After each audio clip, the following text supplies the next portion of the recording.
When I wrote Charles and Emma, The Darwin's Leap of Faith, I was tackling a huge subject, Charles Darwin. There has been so much written about Charles Darwin. There are volumes and volumes and volumes of books about Charles Darwin. I did a book once about the Titanic, same kind of thing. How do you do all that research, and how do you find your own story when something has been written about so much?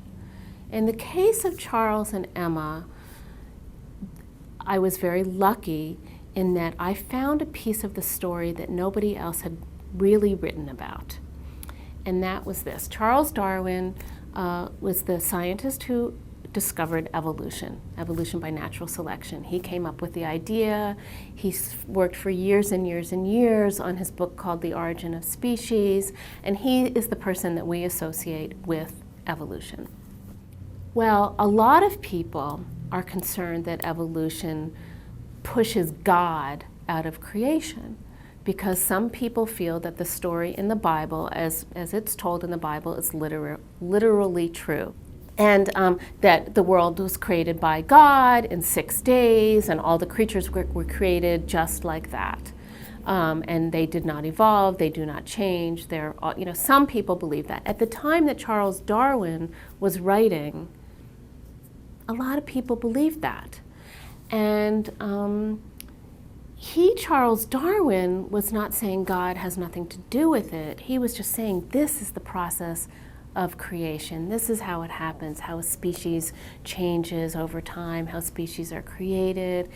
He saw this beauty in it, but at the same time, he knew that it was going to upset some people. Well, guess what? He fell in love with a very religious woman, Emma Wedgwood, his first cousin. He wanted to marry her, but he had a feeling she was going to be upset about his ideas about creation. When I heard first that Charles Darwin's wife, Emma, was religious, and that she loved Charles very much, and they had a very close marriage, and that she was afraid that he would go to hell, and that they would be separated for all eternity, it was as if fireworks had exploded over my head. I knew I had a book to write. I thought, what was the story of their marriage? How did they do that? How did that work? How did being married to Emma influence his work? I had so many questions.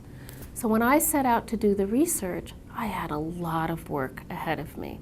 Not only was I tackling this huge subject, Charles Darwin and evolution, but I had to find out about his marriage. Now, in fact, it turned out the first part was a lot harder, because when you steep yourself in research and you have all these books that you're reading or think you should be reading, it's overwhelming. And I realized early on that the main thing that I should be reading were primary sources. Primary sources are not books written about somebody, but actual letters written by a person or to a person, diary entries, notebook entries that Charles Darwin kept, little notes in date books that Emma wrote. So when I was doing my research for Charles and Emma, I used mostly primary sources.